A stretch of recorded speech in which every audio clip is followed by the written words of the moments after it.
Nang makita nilang wala na silang ibang pagpipilian, nanindigan si Wong Yuon at gumawa ng simpleng plano base sa sitwasyon, magkanya-kanya silang tumakbo. Ngunit hindi naghintay ang Red Wolf. Agad itong sumugod kay Wong Yuon at hinampas ang kanyang mukha gamit ang mga kuko nito. At sa isang iglap, napatay siya, lumipad ang kanyang ulo palayo sa kanyang katawan. Samantala, si Dong Sok ay hindi handa sa laban, dahil abala pa rin siya sa pagsisi kay Taejo. Dahil dito, hindi niya napansin kung gaano nakalala ang sitwasyon at sinalubong niya ang galit ng natitirang Red Wolf. Sa isang sandali, siya rin ay naging biktima. Ang kanyang ulo ay napunit ng matatalim na pangil ng lobo. Nang mapagtanto ng natitirang mga miyembro na wala silang pag-asang talunin ang Red Wolf, sinubukan nilang tumakas, ngunit wala itong silbi. Dahil sa bilis ng lobo, madali silang naabutan. Matapos patayin ang mga mandirigma, tumingin pataas ang Red Wolf. Ipinakita nito ang mga pangil nito kay Boss O na isa lamang porter. Natarante si Boss O at sinabi kay Taejo na tinitingnan siya ng lobo na parang biktima, parang karne na naghihintay lamang kainin. Napabuntong hininga si Taejo, naiinis sa balak ng lobo. Hahayaan na sana niya itong mabuhay kung tumakas lamang ito. Kahit malinaw niyang ipinakita ang agwat ng kanilang lakas, tila naging kumpiyansa pa ito, lalo na ngayong si Taejo na lamang ang natitira. Wala nang ibang pagpipilian, tumalon pababa si Taejo upang turuan ang halimaw ng leksyon na dadalhin ito hanggang impyerno. Naglabas siya ng atakeng mas malakas kaysa dati, napakabilis na walang pagkakataon ang Red Wolf na umiwas. Isang malakas na enerhiya ang nagtipon sa isang punto, kung saan naroon ang Red Wolf. Ilang sandali lang, naglaho sa hangin ang pagkawasak. Sa makita ang kapangyarihan ng atakeng iyon, hindi makapaniwala si Boss O. Wala man lang pagod na ipinakita si Taejo, ngunit ganoon na siya kalakas. Napaisip siya kung ang mga orc noon ay hindi talaga natalo ng mage, kundi ni Taejo mismo. Marahil matagal na nitong itinatago ang kanyang tunay na lakas. Habang kalmadong pinupunasan ni Taejo ang sarili, nagsimulang matarante si Boss O, iniisip kung ano ang mangyayari sa kanya ngayong nakita niya ang lahat.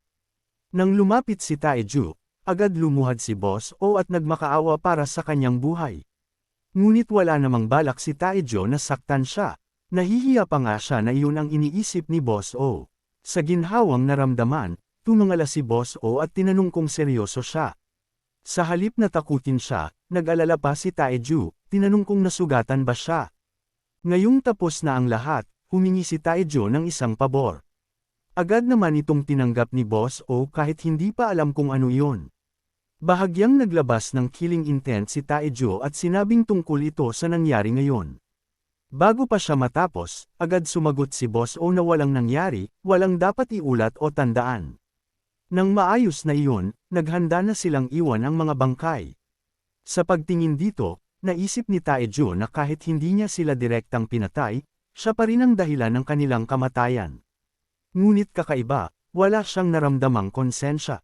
Hindi lang iyon, gumawa pa siya ng pangako, na lilipunin niya ang mga taong gumagamit sa mahihina bilang panangga upang mabuhay, tulad ng mga basura sa Zug Clan. Sa loob ng Goryeo City, sa punong tanggapan ng YJ Pharmacy. Sa isang meeting room, may isang taong halatang galit na galit. Hinampas niya ang mesa, hindi makapaniwala na nabawasan ng kalahati ang kanilang benta. Galit siya kay Taejo at sa botika ni Beck. Simula nang ibenta nila ang antidote, doon na rin bumibili ng ibang gamot ang mga customer. Dahil dito, bumaba ang kanilang kita, at pinagsisihan niyang hindi niya agad dinurog ang botikang iyon noon. Idinagdag ng isa pang may-ari ng botika na kahit kontrolado nila ang 70% ng mga botika sa Goryeo, ang botika ni Beck lamang ang may akses sa antidote. Kahit gustuhin man nila ito, hinaharangan sila ng Autonomy Committee, lalo na dahil sa reputasyon ni Boss Beck sa pagtulong sa orphanage. Dahil alam na nila ito, wala nang saysay ang magwala tulad ng mga bata, na lalo lamang nakakahiya. Pumalakpak ang kinatawan ng YJ Pharmacy, hudyat upang tumigil sila sa pagtatalo. Iminungkahi niyang huwag na silang magsayang ng oras at ibahagi na lamang ang kanilang progreso, dahil pare-pareho silang may problema. Ngunit tulad niya, bigurin ang iba na makopya ang mosquito antidote. Gayunpaman, nanatili siyang positibo, panahon na lamang ang kailangan bago sila magtagumpay. Ngunit may isa sa kanila ang nainip. Hindi nila alam kung gaano katagal iyon, at habang naghihintay, patuloy silang nalulugi. Ngumiti ang tagapagsalita ng YJ Pharmacy. Kahit problema ang Autonomy Committee, may iba pa silang paraan, isang bagay na matagal na nilang ginagawa. Sa marinig ito, napangiti ang iba. Matagal na nilang hinihintay ang mga salitang iyon at tinanong kung tapos na ba ang investigasyon. Sa halip na direktang sumagot, ngumiti lamang ang tagapagsalita at pinindot ang pulang buton sa mesa. Isang screen ang umilo, ipinakita ang larawan at personal na impormasyon ni Taejo. Ngunit nang makita na konektado ang target sa isang master, nag-alinlangan ang isa, iniisip kung masyado bang mapanganib ang kanilang kalaban. Tumawa ang tagapagsalita at binaliwala ang alalahanin. Hindi kasing halaga si Taejo gaya ng iniisip nila. Ayon sa kanilang impormasyon, masama ang relasyon ni Taejo sa kanyang pamilya, at nais pa siyang patayin ng kanyang stepmother. Sa marinig ito, gumaan ang loob ng iba. Karaniwan lamang ang ganitong kwento, at walang mag-aalala kung may mangyaring masama sa isang tulad niya. Nagkasundo sila, ngunit sa halip na agad kumilos, magtatagpo muna sila kay Taejo at mag-aalok ng mas magandang kasunduan upang makuha ang distribution rights. Kung tumanggi siya, sa kanila gagamitin ang kanilang nakasanayang paraan. Sa Samhan Empire Imperial Army, Mount Yiri Magical Beast Defense Corps. Noong hapon na iyon, may isa pang pagpupulong, isang opisyal na investigasyon. Isang tauhan ang nag-abot ng folder na naglalaman ng impormasyon mula sa Goryeo Autonomy Committee. Tulad ng iba, si Taejo rin ang paksa. Habang binabasa ang ulat, naging interesado ang opisyal. Si Taejo ay anak ni Brigadier General Kim, at ayon sa chismis, ang panganay na anak ay isang mana reject. Interesado rin sila sa antidote. Kahit tinanggihan ang kanilang kahilingan dahil sa limitadong supply, nakakita sila ng oportunidad ng malaman na dating sundalo si Taejo. Gamit ang antidote na ito, maaari silang magsagawa ng malawakang subjugation bago ang monster wave sa Mount Yiri, na puno ng pag-asa ang kanyang mukha. Hanggat maayos ang relasyon ng mag-ama, maaari nila itong mapakinabangan. Hindi na siya nag-aksaya ng oras at inutusan ang kanyang tauhan na makipag-ugnayan sa Paju territory. Sa teritoryo ng Paju kung nasaan naninirahan si Kim Wongbang, ang ama ni Taejo. Kasalukuyan silang nag-uusap ng kapwa niya opisyal na namamahala sa ibang teritoryo tungkol kay Taejo. Matapos ang kanilang usapan kanya nang ibinaba ang telepono. Napabuntong hininga sa kanyang mga narinig, habang ang kanyang kasama sa silid ay nagsasabi na kahit insekto mayroon ding itinatagong talento kung talagang huhukayin. Ang taong iyon ay ang kanyang stepmother, si Honda Mitsui na nagtataka kung kailan pa nagkaroon ng talento ang kanilang anak na si Taejo lalo na at napakahina ng katawan nito. Tila ba wala siyang nagawang kasalanan kay Taejo at hindi niya ito sinubukang ipatamba, dahil ngayon tila ba interesado siya sa kung ano ang kanyang mapapakinabangan. Ngunit kung sa tingin niya makakalusot siya, doon siya nagkakamali at pinagsabihan siya ni Kim Wongbang na hayaan niya siyang mag-isa. Labis niya itong ikinainis nang marinig niyang krontahin siya ng kanyang asawa ngunit hindi nagpatinag si Wongbang, wika niya tinanggal na nila ito sa kanilang family register at isang batang wala na sa kanilang pangangalaga. Nang dahil sa malaking benepisyo na kanilang matatanggap kung sakali, hindi tumigil si Mitsui. Wala siyang pakialam kung tinanggal nila si Taejo sa family register dahil base sa kanya walang makakapagputol ng samahan na ibinigay mismo ng itaas. Hindi na ito natiis ni Wongbang, sinabihan niyang tumigil si Mitsui kung talaga bang mayroon pang natitirang konsensya sa kanya.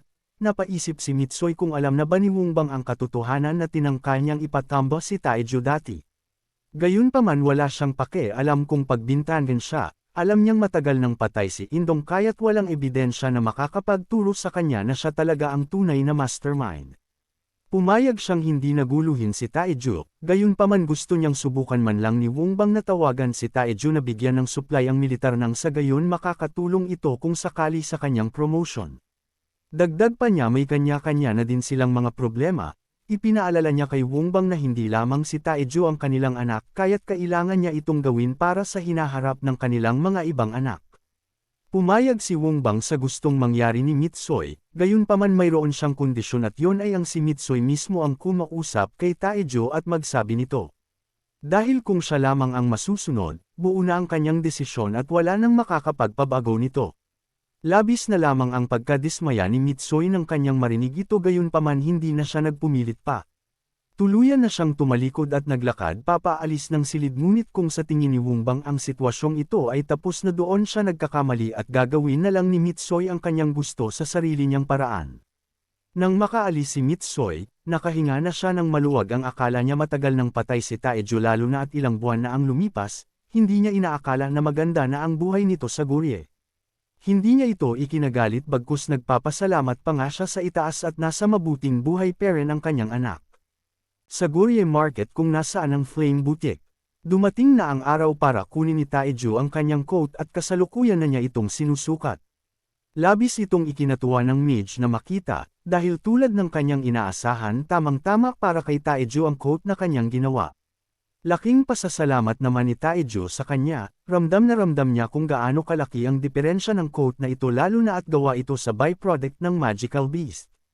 Medyo magaan pero mayroong mataas na depensa at mayroong ding kakayahan na mag-control ng temperatura. Akma din sa kanyang kagustuhan ang kulay nito dahil hindi ito takaw atensyon sa mga tao. At higit sa lahat, masaya siya na nagawa ng paraan ng babae ang espasyo sa loob ng coat kung saan nakatago ang mga dagger ni Taejo. Hula ng babae dahil sa dami ng dagger na iyon, malaki ang tiyansa na may kinalaman ito sa trabaho ni Taejo. Agad-agad naman itong itinanggi ni Taejo at sinabing parang ganun na nga. Nang dahil sa magandang kalidad ng coat, balak ni Taejo tanggihan na ito'y tanggapin lamang ng libre, kaya't balak niya sanang magbayad, ngunit tinanggihan ito ng babae at sinabing kabayaran ito sa pagsadyap ng kanyang buhay. Kung ganoon man, pumayag na lang si Taejo, gayunpaman hindi pa rin mawala sa kanyang isipan na baka napasama ang babae, lalo na at kamakailan mayroon siyang customer na interesado sa coat na kanyang suot. Sinabi naman niya kay Taejo na huwag mag-alala. Kung ito ay may kinalaman kay Miss Jong Yun-hee, mayroon na siyang naibigay na makakabawi sa kanya sa abalang nangyari dati. Napaisip siya ng matindi, ngunit dahil hindi siya makapapayag na libre niya lang makuha ang coat at tinatanggihan ng babae ang kanyang bayad. Nakaisip ng ibang paraan si Taejo, itinuro niya ang isang hilera ng mga kagamitan at sinabi na kanyang bibilhin ang lahat ng ito. Dahil sa pag-aalala ng babae, sinabi ni Taejo na nais niyang ibigay ang mga ito bilang regalo sa mga bata sa bahay ampunan at nang sa gayon makakatulong ito sa reputasyon ng tindahang ito. Dahil sa pagiging mapilit ni Taejo, wala na siyang magagawa at sinabing maghintay ng ilang sandali at kanyang bibilangin kung magkano ito lahat. Habang abala ang babae sa pagbibilang ng mga pinamili ni Taejo, biglang bumukas ang pintuan ng shop at mayroong parating na tao. Hindi yun isang customer kundi si Taejo mismo ang kanyang pakay, kaya't siya ay naparito ng ganitong oras. Sinadya niya itong sandaling ito, lalo na at matagal na niya siyang hinahanap. Yun ay si Hoon Sok, ang spokesperson ng Ish Pharmacy. Matapos magpakilala, agad naman itong ibinigay ang kanyang card kay Taejo bilang pruweba. Ngunit dahil sa biglaang pagdating ng taong ito, hindi agad-agad tinanggap ni Taejo ang card, lalo na at may masama siyang kutob dito. Hindi naman ito minasama ni Hoon Sok, bagkus itinago na lamang niya ito at humingi ng pasensya kay Taejo kung siya man ay nakaabala. Hindi na nagsayang ng oras pa si Taejo, tinanong niya si Hoon Sok kung ano ang kanyang kailangan at paano niya nahanap ang kanyang lokasyon. Tumawa naman siya, sinabing walang nakakatakas sa kanilang pharmacy association dito sa Goryeo City, kaya naman hindi na rin siya magpapaligoy-ligoy pa. Wika niya isa itong munting pabor lamang, ngunit sa mga sandaling iyon ang kanyang mga mata ay naninisik na para bang gusto niyang pilitin si Taejo na bigyan din sila ng supply para sa mosquito antidote. Hindi naman nagpasindak si Taejo, tinanong niya si Hoon Sok kung talaga bang pabor ito o baka naman pagbabanta sa kung sakaling hindi siya pumayag sa kanilang kagustuhan. Sa ngayon pabor lamang ito, wika niya. Sa sandaling marinig ito ni Taejo, imbes na matakot, agad niyang tinanggihan ang kanyang kagustuhan. Nagbigay ng counter-offer si Hoon Sok, higit na mas mataas sa offer ng Beck Pharmacy, ngunit kung sa tingin niya ito'y sapat na, doon siya nagkakamali at agad itong tinanggihan ni Taejo. Ayaw niya sa taong hindi mapagkakatiwalaan. Kung gayon man, nais na lamang makuha ni Hoon Sok ang drug formula para sa antidote, ngunit hindi ulit pumayag si Taejo. Bakit niya sana ito ibibigay kung malaki ang kanyang kita at ibigay ang formula kapalit ng barya-barya lamang? Nagsisimula na siyang mainis, kahit na anong sabihin niyang solusyon, tila ba ayaw talaga pumayag ni Taejo at agad itong tinatanggihan. Tuluyan nang lumabas ang tunay niyang kulay, sinabihan niyang baka hindi naiintindihan ni Taejo ang kanyang mga sinasabi at magiging mahirap ang kanyang paninirahan sa Goryeo kung hindi parent siya papayag. Wala naman siyang pakialam, sinabihan niya lang si Hoonsok na siya na ang bahala dito at maaari na siyang makabalik mula sa kanyang pinanggalingan.